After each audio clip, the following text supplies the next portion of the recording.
And now, in our Prathibha Vindana segment, we bring you a discussion with Regional Manager of Victorian School of Languages, South East, Ms Heather Rae. A very good evening to all our viewers. We warmly welcome all of you to the Prathibha Vindana segment today. To learn a language is to have one more window to look at the world. This amazingly beautiful world with its almost 8 billion family of people. The Victorian School of Languages opens that special window for students from many ethnic backgrounds to learn languages they are not able to learn in their mainstream schools. And today we have a very special guest with us, the area manager of VSL and a very dedicated and experienced teacher who has taught in many government and private sector schools in Victoria. Good evening, ma'am. Good evening. Thank you for having me here tonight. You're most welcome. Firstly, I would like you to educate us with the beginning, the very beginning, how the VSL began and when and where it began. The VSL actually started back in 1935.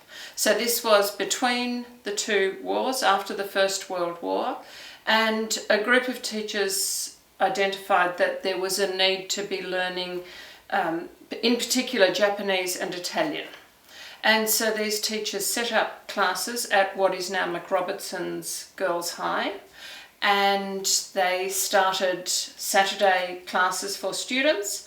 Gradually over the years, and especially with the different ethnic groups coming at different times, so whether it was the big migration after the Second World War, through the 70s, 80s, right through to now, different waves of people have come to Melbourne, to Victoria, and so they've tried to teach classes for those different ones. So whether it was, I teach German, so obviously I've got a link with some of the European migrants. We've also got a lot of different Asian languages. At South East we've got especially a lot of the Indian and Asian languages, so Sinhala obviously, but also Hindi, Punjabi, Urdu, Malayalam.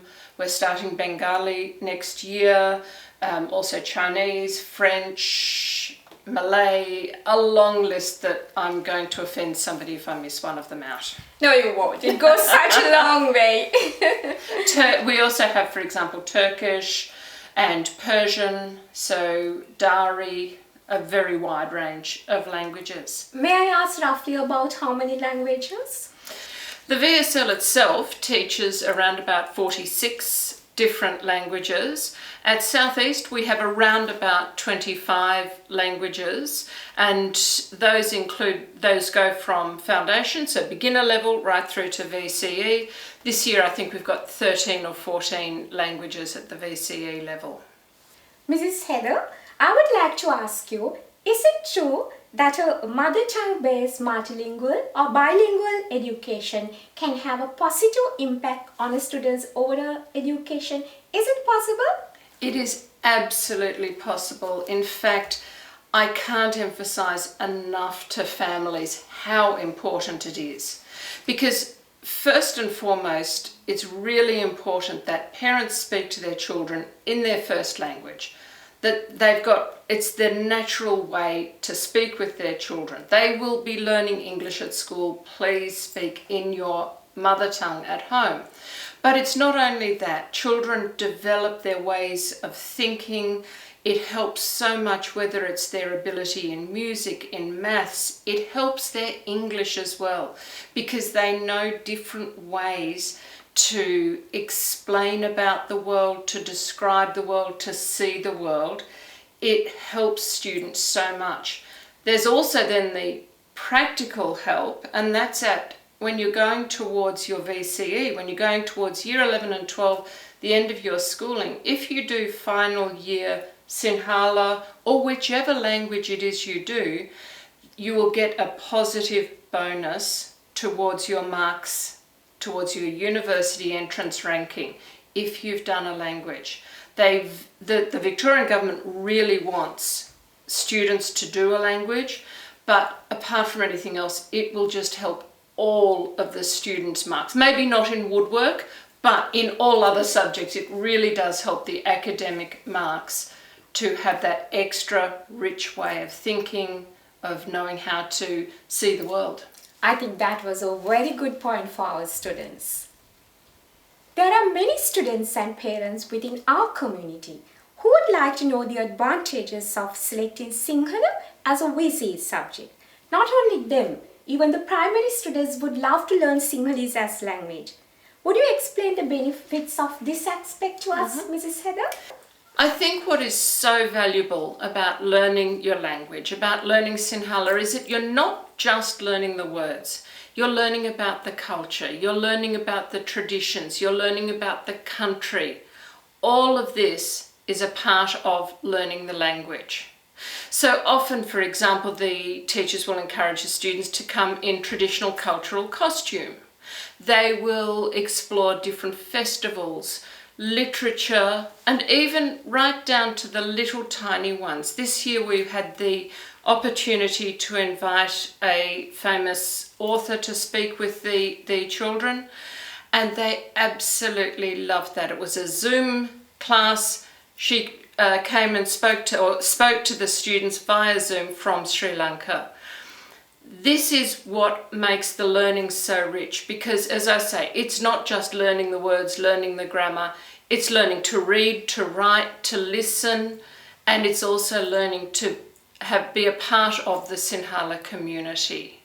When you get to year 12, it's also a really important part, or 11 and 12, VCE, it's also a really important thing to be learning to link ideas, to listen, to read, to write creatively in the language.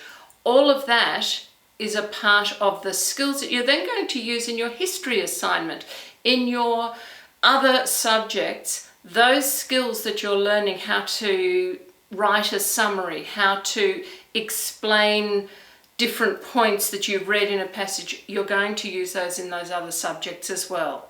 So learning your language is not just learning Sinhala, it's learning about Sinhala, learning how to think, learning how to be creative in your thinking.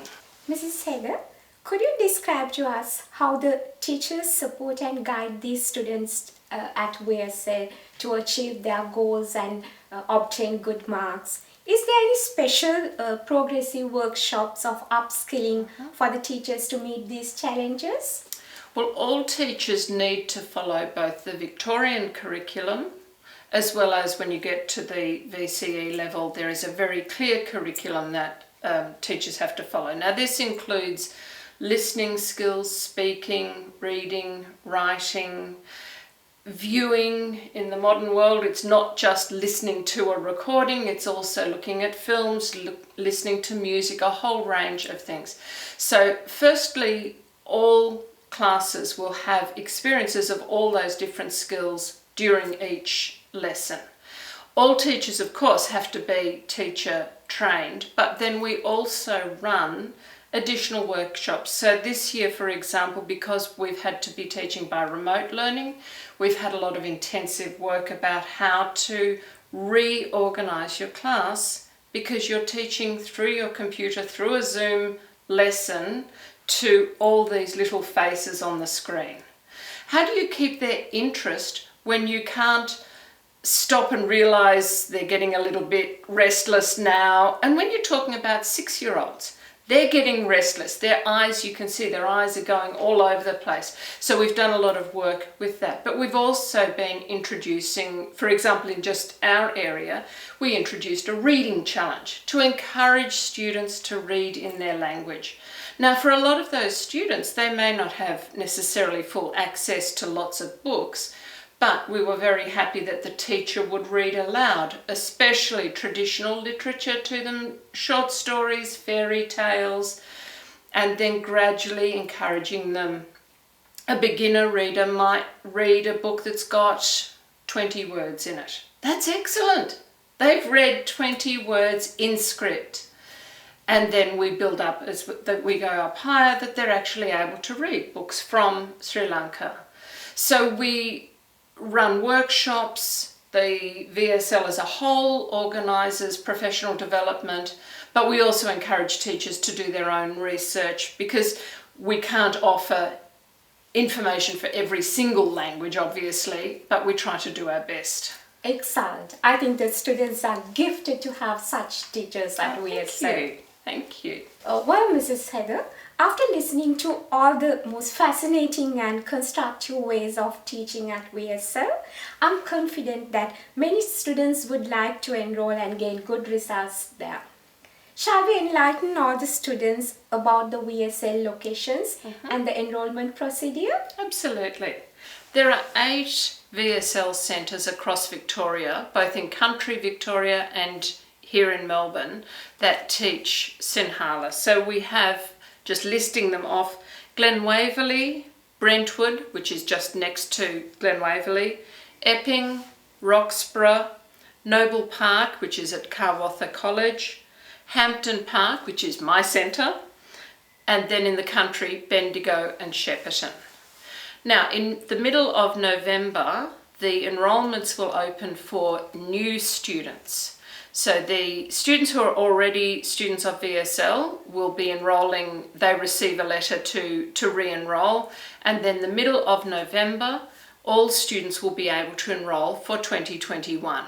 So one of the good things that the VSL can offer, because we are a government school, we can offer courses at a really good price. So it only costs $80 for an entire year, $95 for year 11 and 12, for the entire year of 3-hour lessons every Saturday during school term time.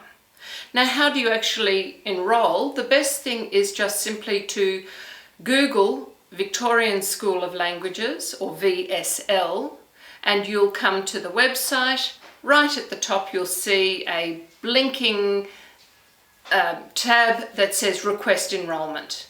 You simply click on that and it will go through all the steps of enrolment, including an invoice going to your email address to pay for the course.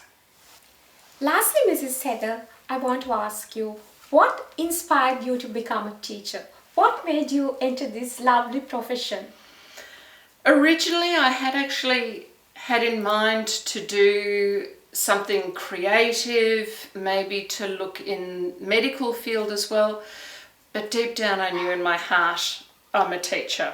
And the more I thought about it, my skills, I love drama, I love theatre, I love literature.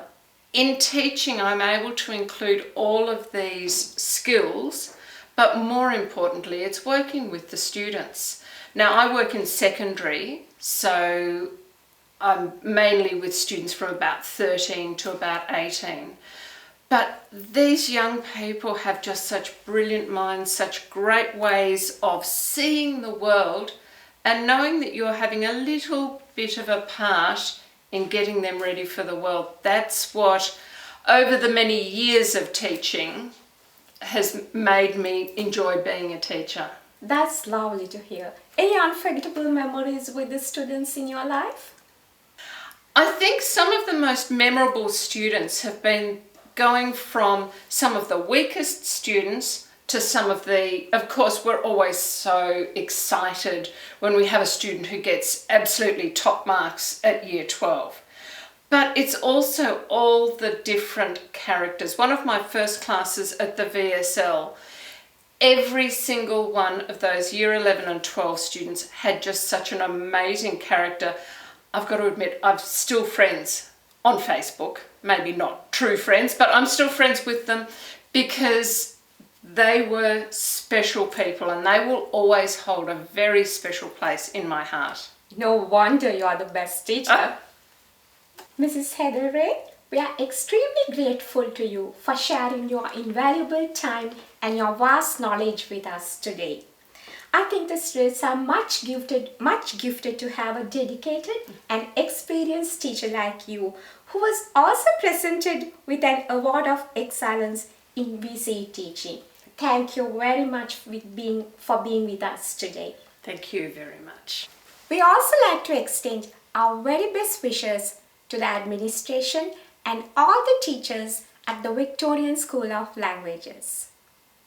මෙවන VC විභාගයට මුහුණ දෙන අපගේ දරුවන්ට ඉතා හොඳින් එම විභාගයට මුහුණ දීමට ශක්තිය සහ ධෛර්යය ලැබේවායි අප ප්‍රාර්ථනා කරනවා. නැවත ප්‍රතිභා වින්දන තුලින් හමු වෙන තුරු ඔබ සැමට ආයුබෝවන්.